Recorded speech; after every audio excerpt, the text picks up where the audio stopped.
بسم الله الرحمن الرحيم.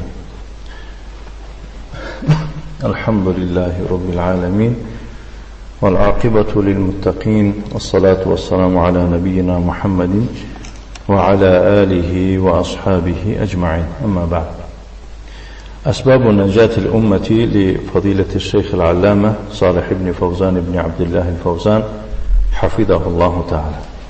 اینک ما بعون الله سبحانه و تعالی درس های خود را دوام میدهیم از رساله سبب های نجات این امت از آن شیخ علامه صالح بن فوزان بن عبد الله الفوزان حفظه الله تعالی. ما در این رساله واقعا چندی از مسائل رو گذاشتیم که واقعا یعنی که امت احتیاج به این مسائل می باشد. از جمله مثال آخران همون مسئله که ذکر کرده شد درباره امری به معروف و نهی از منکر.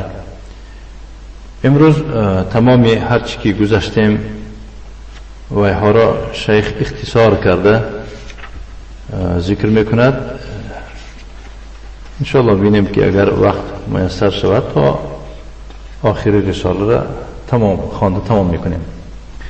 شیخ میفرماید حفظه الله تعالی: فهذه اسباب نجات الامه مجمله. اکنون اینها هستند سبب های نجات امت که اینها را در پایان مجمل کرده، یعنی که اختصار کرده ذکر خواهیم کرد. اولا السمع و الطاعه لولاة الامور بالمعروف. یکم از سبب های نجات این امت چی می باشد؟ یعنی نسبت راهبرهای کار مسلمان ها، نسبت راهبرهای یعنی که دولت گوش فرا نهادن، که گوش کردن و اطاعت کردن بالمعروف، یعنی در آن حین که مخالف شریعت نباشد باید که واجب و حتمی است چیکار کردن؟ راهبرای دولت یا که راهبر دولت گوش کردن و اطاعت کردن. نه، این برای آن گفته ایستادیم که بعضی حزبی ها خیال میکنن که ما همین دولت و دولتدارا چی که گوین ما تیار هستیم به انجام دادن. نه، بارک الله فیکم. نه، ما و شما رابط نیستیم، ما و شما از آهن نیستیم. بارک الله فیکم. انا میبینیم که مثال گریم طبق نشانداد شریعت باشد یا که گویم مخالفی شریعت نباشد ما اطاعت کردن میگیریم. اگر مخالف باشد اطاعت نمیکنیم، ولی ضدیت هم نشون دادن نمیتوانیم. عقیده اهل سنت و جماعت آن است که نباید که ما خروج کنیم. نه. یکم سبب نجات این امت از چی عبارت بدست؟ بارک الله فیکم. یعنی السمع و الطاعه، گوش کردن و اطاعت کردن لولاة الامور، برای یعنی که راهبرهای دولت بالمعروف، اگر مخالفی شریعت نباشد. ثانیا التمسك بالكتاب والسنه، چنگ به کتاب و سنت زدن، یعنی کتاب و سنت را، یعنی قرآن و سنت را به خود لازم گرفتن. هر سخنی که از نام دین و دنیا و آخرت میگویم باید که در اساس قال الله باشد و قال رسول الله باشد صلی الله علیه وسلم. الله سبحانه و تعالی در این مورد در سوره آل عمران در آیه 103 فرموده است که واعتصموا بحبل الله جميعا ولا تفرقوا. واعتصموا بحبل الله، المراد بحبل الله القرآن و سنت. مراد از ریسمان الله در اینجا قرآن و سنت است. یعنی شما به قرآن و سنت همه یک جای چنگ بزنید.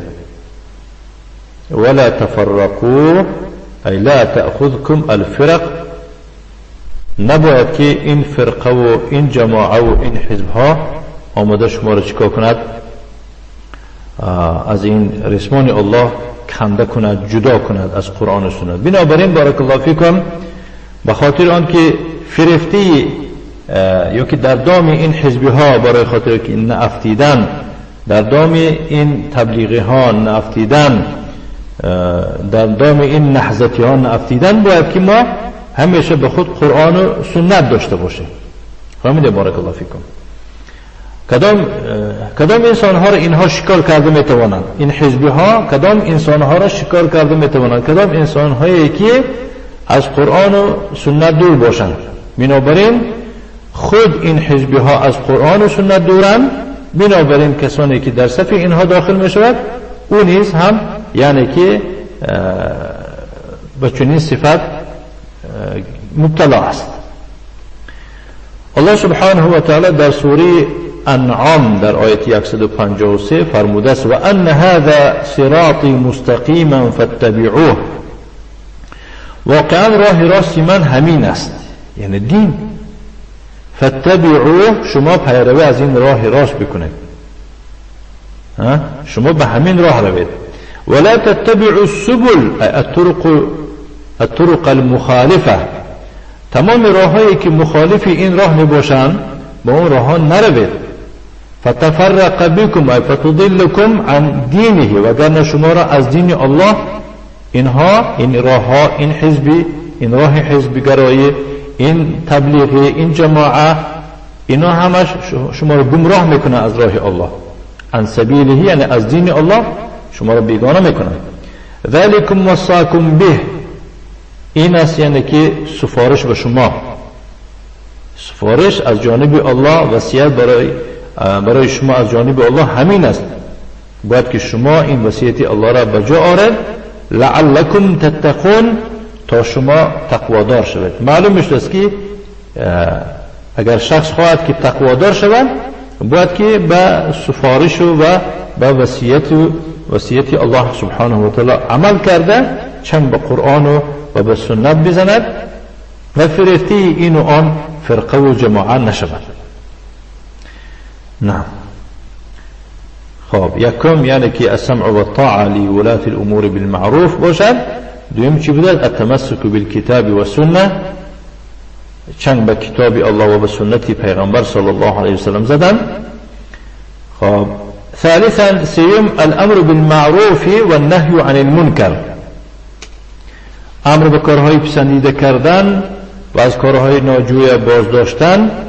کل بحسب استطاعته و مقدرته، هر یک کس چنین توانایی و قدرت و میتونستگیش.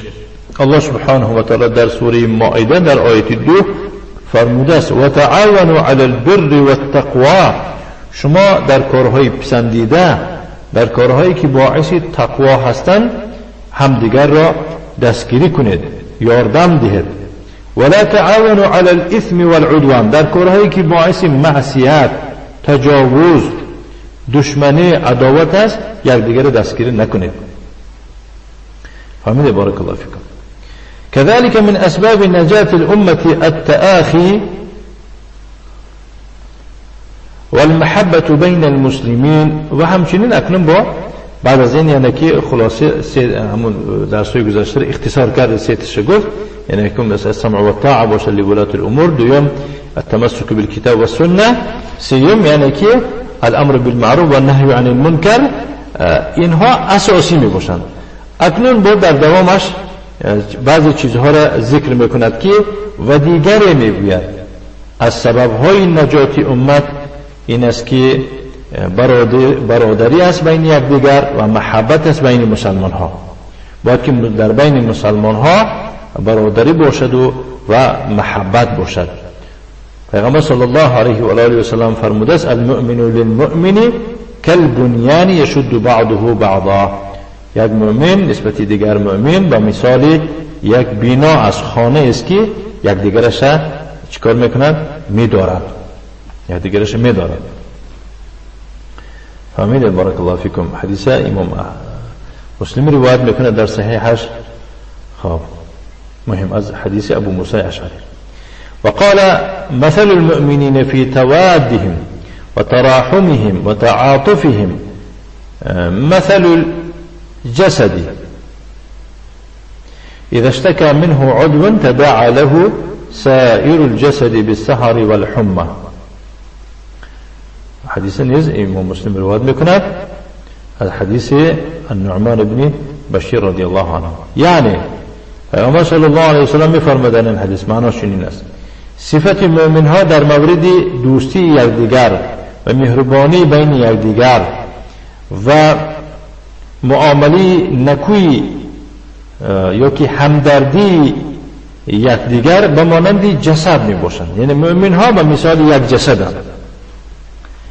این مخالف است اون سخنی که یک شاعر گفته است که بنی آدم اعضای یکدیگرند. نه، بنی آدم نه، مؤمن‌ها اعضای یکدیگرند. فهمیدید؟ بارک الله فیکم. نه، اذا اشتكى منه، وقتی که یعنی جسد، اذا اشتكى منه عضو، از همون جسد یگان عضو اگر یعنی که بیمار شود تداعى له سائر الجسد، یعنی که تمام جسد به خاطر این عضو شده چکار میکنن؟ به پا میخیزند، به بیدارخوابی و به یعنی که تب و به حرارت. یعنی برای یک عضو یعنی که ناراحت شدن، برای یک عضو بیمار شدن، دیگر عضوها چی ناراحت میشن. مؤمن ها باید که خیلی باشن. بارک الله فیکم. ولی متاسفانه این طور نیستن بسیاری ها. خب فالتناصح بین المسلمین واجب. شیخ میفرماد که بین مسلمان ها میان یکدیگرشون نصیحت گویی کردنشان، نصیحت گویی یکدیگر بودنشان واجب است. پیغمبر صلی الله علیه و سلم فرمود که الدین النصیحه، دین نصیحت است. قلنا، گفتیم لمن؟ نصیحت را برای کی صرف کرده می شود، بجا آورده می شود؟ او صلی الله علیه و آله و سلم فرمود لله، برای الله، ولی کتابه، برای کتاب الله، ولی رسوله، برای پیغمبر الله، ولی ائمه المسلمین، و برای امام های مسلمان ها، و عامتهم، و برای یعنی که مسلمان های عمومی، که برای عمومی مسلمان ها، برای مسلمان های قطاری.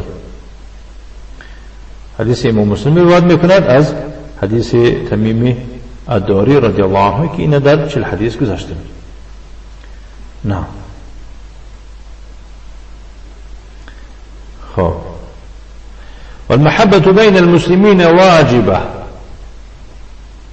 یعنی محبت در بین مسلمان ها واجب است. میفرماید شیخ محبت در بین مسلمان ها واجب است. واجب است که مؤمن ها و که مسلمان ها یکدیگرشون دوست بدارن به خاطر الله. قال صلى الله عليه وآله وسلم لا تدخلوا الجنة حتى تؤمنوا ولا تؤمنوا حتى تحابوا أولا أدلكم على شيء إذا فعلتموه تحاببتم أفشوا السلام بينكم. رواه الإمام مسلم في صحيحه من حديث أبي هريرة رضي الله عنه. یعنی شما به جنت داخل نمی شوید تا مؤمن نشوید، و مؤمن نمی شوید تا دوستدار یکدیگر نباشید، مگر شما را دلالت نکنم به چیزی اگر شما همان را به جای آورید دوستدار یکدیگر خواهید شد. وقتی که شما دوستدار یکدیگر که شدید چی می شود؟ مؤمن می شود. وقتی که شما مؤمن شدید به جنت داخل می شود. افشوا السلام بینکم، در میان خود سلام را آشکار کنید، در میان یکدیگرتون سلام را دریغ ندارید. بارک الله فیکم.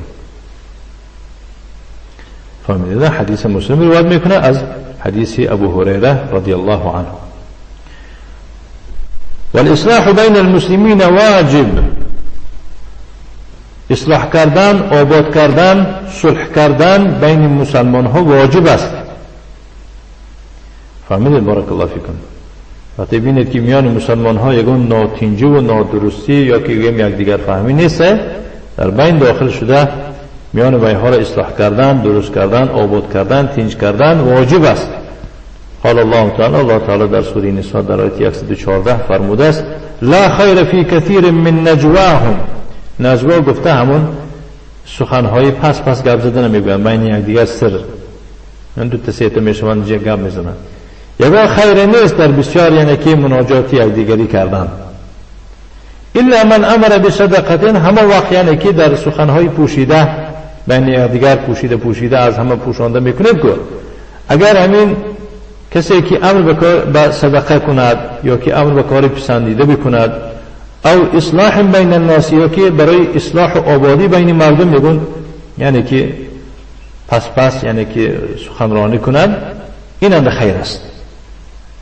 اما اگر یعنی که امر به صدقه نباشد، امر به کار پسندیده نباشد، امر برای آبادی بین مسلمان ها مردم نباشد، اگر هر سخنی که پوشیده آن را انجام داده می شود در او خوف و خطر است، مثل که رستی جماعی تبلیغ و جماعی بیعت و دیگر جماعت های تکفیر و هكذا.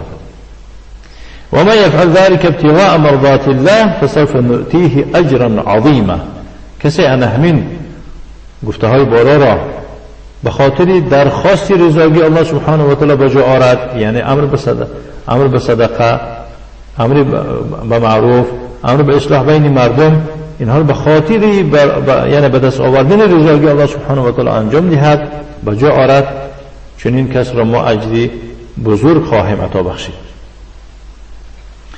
وقال و الله تعالی فرمود وان طائفتان من المؤمنین اقتتلوا فاصلحوا بينهما فإن بغت إحداهما على الأخرى فقاتلوا التي تبغي حتى تفيء إلى أمر الله فإن فاءت فأصلحوا بينهما بالعدل وأقسطوا إن الله يحب المقسطين. نیز الله سبحانه و تعالی در سوره الحجرات در آیه 9 فرموده است و این طائفتان من المؤمنین ای فریقان، اگر دو فرقه، دو دسته مؤمن ها، دو گروه مؤمن ها، دو طائفه مؤمن ها اقتتلوا ای قاتلوا و این دیگر دخول کنند، جنگ کنند، فاصلحوا بینهما، بین این دو فرقه را اصلاح کنید. یعنی چگونه؟ هر کدام را دعوت به حکم الله، حکم پیغمبر صلی الله علیه وسلم کنید. فإن بغت ای اعتدت احداهما على الاخرى، اگر یکی حکم الله و پیغمبر قبول نکرده تجاوز به بالای دیگری کند، فقاتلوا التي تبغي، بس شما با اون فرقه که حکم الله و پیغمبر قبول کرده است با اونها پیوست شوید و یک جایه بجنگید با آنی که تبغی تجاوز کار میکند و حکم الله و پیغمبر قبول نمی کند، حتی تفیء الى امر الله، تا به امر الله برگشته نشد، تا به طاعت الله برگشته، یعنی که به صلح راضی نشود. وقتی که مثال گیریم به طاعت الله برگردد، به صلح راضی شود، به حکم الله و پیغمبر راضی شود، اون وقت شما از جنگیدن به ایشان دست خود را بالا کنید، بردارید. فإن فاءت فأصلحوا بينهما بالعدل، اگر برگردد یعنی که از این کار نادرستی خود برگردد، فأصلحوا بينهما بالعدل، میان این دو فرقه، دو گروه مسلمان ها را اصلاح کنید، انصاف یعنی که عدالت کنید، و اقسطوا، عدالت رعایت کنید در وقتی اصلاح کردن، آباد کردن، تنج کردن میان این دو. ان الله يحب المقسطين، الله اشخاصی عدالت کننده را دوست می‌دارد. نه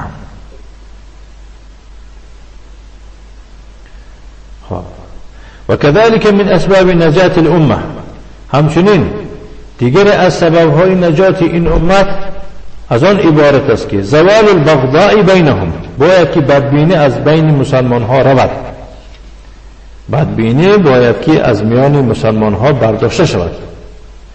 و زوال السخریه بعضهم بعضهم من بعض، باید که از بعضی ویها نسبتی بعضی دیگر چه مسخره ازمه نداشته باشد، تحقیر نداشته باشد، یا دیگر تحقیر کردن از میانشان برداشته شدگی باشد. الله سبحانه و تعالی در این مورد در سوره الحجرات در آیه 11 فرموده است یا ایها الذین آمنوا لا يسخر قوم من قوم عسى ان يكونوا خيرا منهم. کسانی که ایمان آورده مردان دیگر مردان را مسخره نکنن، اذمه نکنن، تحقیر نکنن. شاید همون شخصانی که شما ویا را تسخیر و که مسخره میکنید از شما بهتر باشند. ولا نساء من نساء عسى ان يكن خيرا منهن. و نباید که یک گروه زنها دیگر گروه زنها را طعنه بزنن، مسخره کنن. شاید که وی زنهای طعنه زده شده بهتر از این طعنه کننده ها باشند. ولا تلمزوا انفسكم ولا تلمزوا انفسكم، یعنی یکدیگرتون عیب نکنید، غیبت نکنید. ولا تنابزوا بالالقاب، بلقبهای بعد یکدیگرتون نامبر نکنید. بئس الاسم الفسوق بعد الایمان، چه نامی بد است فاسق شدن بعد از ایمان. ایمان آوردی بعد از ایمان این کارا رو کنی بعد نامی تو فاسق شود، چه نامی بد است. و من لم یتوب، کسی توبه نکند از چی؟ از این کارهای بده که الله از انجام دادن و اینها منع کرده است. کسی از اینا دست نکشد فاولئک هم الظالمون، ایشان تجاوزکارند، ظالمند، در معصیت افتیدگی اشخاصند. هذا و من اسباب النجات، به همین دیگر از سببهای نجات امت چنین است که ان یکون المجتمع نزیها متحابا فيما بینه، جمعیت مسلمان ها باید که پاکیزه باشد، دوستدار یکدیگر باشد. فیما بینه، در بین خود، بین یکدیگر دوستدار یکدیگر باشد، فریبچی نباشد، نیرنگ باز نباشد. لا یغش المسلم اخاه فی المعامله، مسلمان برادرش را باید که در معامله فریب نکند. ولا یخدعه فی البیع، در سودا فریبش نکند. ولا یخطب علی خطبته، یعنی بالای خواستگاری او خواستگاری نکند. مثلا یک کس دختر از زن خواستگاری میکند، شما پیش راه او را زده خواستگاری نکند تا وی کلا یعنی که مثال گریم کارش تنج نکند، یعنی که میگیرد خیر نگیرد اگر بعد شما یعنی که خواستگاری کنید. ولا یبیع علی بیعه، نباید که سودای او را زده به سودای او چکا کنه، سودا بکنه. ولا یشتری علی شرایه، به خریدن او چکا نکنه، به مقابل خریدن او نخرد. یحترم اخاه، مسلمان باید که برادرش احترام کنه. و یحترم حقوقه، حقوق مسلمان باید که احترام کنه. المسلم اخو المسلم، پیغمبر صلی الله علیه وسلم میفرماد، حدیث مسلم روایت میکنه از حدیث ابو هریره رضی الله عنه. خب المسلم اخو المسلم، مسلمان برادر مسلمان است. لا یظلمه، مسلمان ظلم نمی کند. ولا یخذله، مسلمان را بی مدد نمی گذارد. ولا یحقره، و تحقیر نمی کند. التقوى ها هنا و یشیر الى صدره 3 مرات. تقوی در اینجا می شود گفته، اشاره به سینه‌اش کرد پیغمبر صلی الله علیه و سلم 3 مرتبه. تقوی به اینجاست گفته، اینه که قلبش نشان داد. وقتی که قلب آب باشه، بارک الله فیکم، دیگه عضوها هم انشاءالله آباد میشه. مشکلی در همین قلب است. بسیار کسانی که به زبان مردم آزاری میکنن، به دست مردم آزاری میکنن، خب همش مشکلی در قلبش. بحسب امرئ من الشر ان يحقر اخاه المسلم، برای شخص اینقدر بدی کفایت میکند، یعنی بدی همین مقدار میشود که برادر مسلمانش تحقیر میکند. كل المسلم على المسلم حرام دمه و ماله و عرضه، یعنی هر یک مسلمان نسبت دیگر مسلمان خونش، مالش، ناموس او حرام است. یعنی که به معنی چی؟ احترام دارد. پایمال کردن او حرام است. خونی او را ریختن حرام است، مال او را به اجازتش دست رسیدن گرفتن حرام است، ناموس او را یعنی که پایمال کردن حرام است. فهمیدید؟ بارک الله فیکم. هذا ومن اسباب النجاح ان تسود المحبة بین المسلمین. این است یعنی که دیگر از سبب های نجات این امت باید که محبت در میان مسلمان ها راهبر باشد. محبت یعنی محبت بالا باشد. فهمیدید؟ بارک الله فیکم. تسودو اصلا به معنی سید است. و التناصح و التآمر بالمعروف و التناهی عن المنکر. باید که در بین مسلمان ها این صفت ها از همه بالا باشد. نصیحتگوی یکدیگر امر به کارهای پسندیده کردن، یکدیگر از کارهای منکر منع کردن. خب و تعاون علی البر و التقوا، و یکدیگر را در انجام دادن کارهای نیک و کارهایی که باعث تقوا می باشند یاردم دادن. هذه اسباب النجاح. اینها می باشند سبب های نجات. وقال الإمام مالك رحمه الله لا يصلح آخر هذه الأمة إلا ما أصلح أولها. آخر این امت یگان چیز آباد کردن نمیتواند. ما شما آخر امتیم. آخر این امت را یگان چی آباد کردن نمیتواند مگر آن چی آباد میکند که اولی این امت را آباد کرد. اولی امت آباد کرد به کدوم معنی؟ اولی امت مجاهد داشتن، قاری داشتن، نیم دنیا را گرفتن. فهمیده؟ بیگون تمکو، بیگون یعنی که هواپیما دیگر شد. و چی گرفتن؟ به ایمان گرفتن. بارک الله فیکم. به قرآن و سنت. فهمیدید؟ فرقه و دسته و جماعه و حزب نبودن. بارک الله فیکم. و اولها صلح بالاسلام والاستقامة على الدين. اولی امت آباد شد به توفیل اسلام، به توفیل راست استادن در دین. معلوم میشه که این آخر امت شکست خوردنش، هلاک شدنش و مصیبت های گوناگون گرفتار شدنش به سبب از اسلام دور شدن و در دین استقامت نبودنشان، مستقیم نبودنشان. كذلك آخرها لا يصلح إلا بما أصلح أولها. همچنین آخر امت آباد نمیشود مگر آباد میشود به همان چیزی که اولی امت آباد کرد.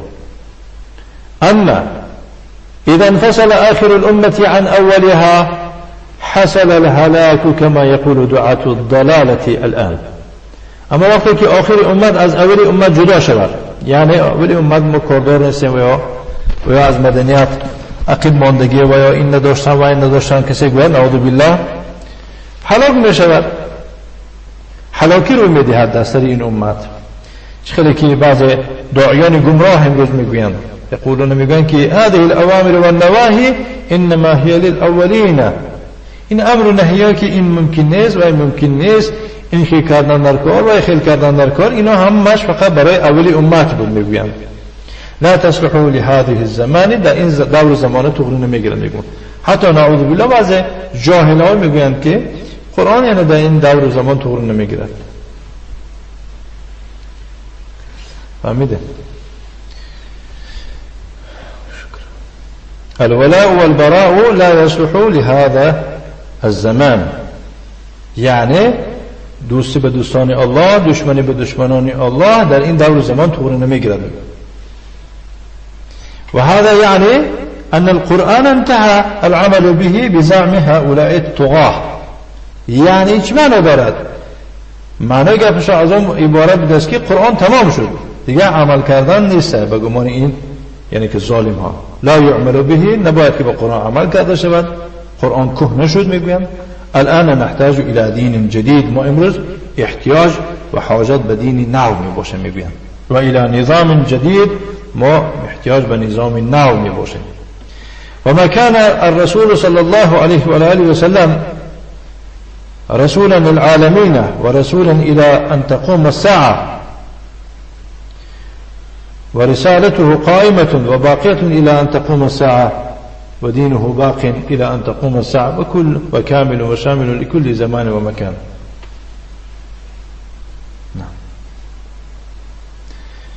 و ما کان الرسول رسولا للعالمین، مگر رسول جهانیان نبود و رسول بس الى ان تقوم الساعه، و رسول است تا قیامت قائم شدن و رسالتی او قائم است و باقی است تا قائم شدن قیامت و دین او باقی است تا قیامت قائم شدن. دین او کامل است و در برگیرنده است و موافق و صالح و مصلح است برای هر یک دور و زمان و برای هر یک مکان. فالذين يقولون ان هذه امور انتهت بانتهاء الزمان الاول ونحن الآن في عالم جديد نحتاج إلى نظام جديد، فهذا قول أهل الباطل. اما این کسانی که میگویند که این کارها تمام شدن، این امر و نهی ها تمام شدن به سبب یعنی تمام شدن زمان اول، ما حالا در یک عالمی نو هستیم، ما در دیگر عصر هستیم، ما احتیاج به نظام نو می باشیم. چنین سخن میگفتگی ها این قول اساسا قول اهل باطل است. قول المنافقین، این سخن منافق هاست. الذين يظهرون الاسلام و یبطنون الكفر، این سخن منافق هاست، کسانی که اسلام در ظاهر نشان میدهند و در باطنشان کفر دارند. هذه مقالة الذين يدعون الاسلام، این مقاله، این سخن است که فقط کسانی میگویند که ویها ادعای اسلام دارند و بس. فاذا جاءت الفتن والمحبه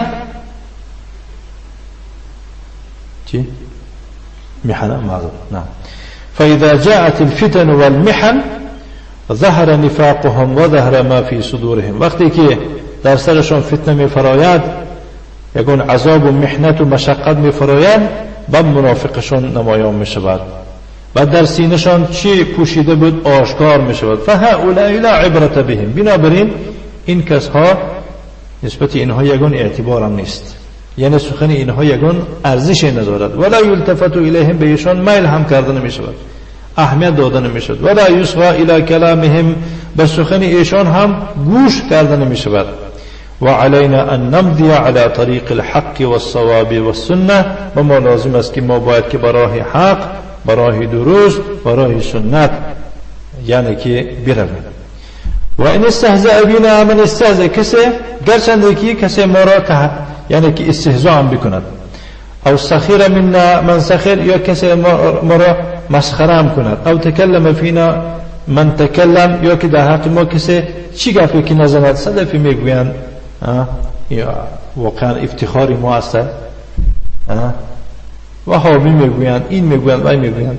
لا علینا من هؤلاء، ما پروا نداریم از جانب ویها، با مقابل ما یگان چیز نیست انشاءالله، مادام که ما در راه حق باشیم، در راه درست باشیم، در راه سنت باشیم. نحن نسیر على طریق واضح، ما براه روشن یعنی که رفته ایستادیم، راه ما راهی پوشیده نیست. و علی طریق بین، یعنی ما با یک راه هستیم، در یک راه رفته ایستادیم که این راهی یعنی که آشکار و نمایان است. علی طریق کتاب الله و سنت رسوله صلی الله علیه و آله و سلم، براه کتاب الله و سنت پیغمبرش صلی الله علیه و آله و سلم. قال صلی الله علیه و آله و سلم، پیغمبر صلی الله علیه و آله و سلم فرمود: تركت فيكم أمرين لن تضلوا ما تمسكتم بهما، كتاب الله وكي كتاب الله وسنة نبيه صلى الله عليه وآله وسلم. رواه الإمام مالك في الموطأ. نعم.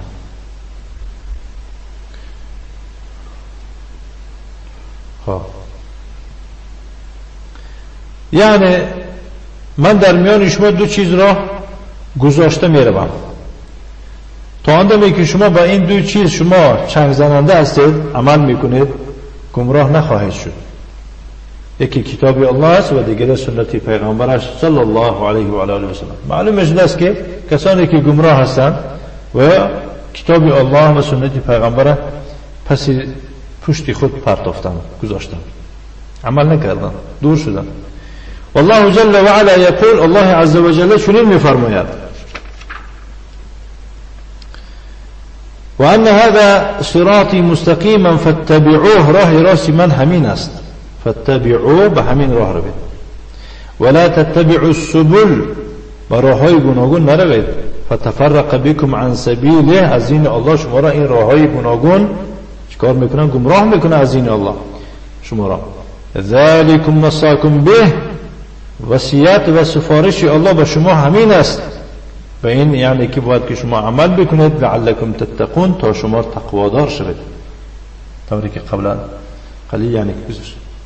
هذه کلمات احببت ان اقولها، انا همین کلمه ها بودن که من میخواستم که وایها را بگویم برای شما. والموضوع واسع، اساسا این موضوع موضوعی میده نیست، این موضوع خیلی هم موضوعی وسیع است، و یحتاج الى کلام اکثر، در این موضوع بسیار سخن کردن ممکن بود، ولكن ما لا يدرك كله لا يترك جله، ولی یک مسئله عرب ها هست که هر چیز که پره گرفتن هم اگر امکانیت نباشد نباید که بیشترش رو ترک کرده شود. یعنی گرچنده که این موضوع اساسا موضوعی یا که بگیم 100 درس باشد، برای مثال نباید که اگر 100 درس ما گرفتن نمیتوانم گفته 100 درس کلا پرداخته شود، اقلا باید که بیشترش درس کرده شود. این است معنای گپ شیخ که ولکن ما لا یدرک کله، هر چیزی که کلا یعنی که به دست آورده نمی شود نباید که بیشترش رو ترک کرده شود، بل حسب الاستطاعتی، بلکه موافق به همون میتونستگی.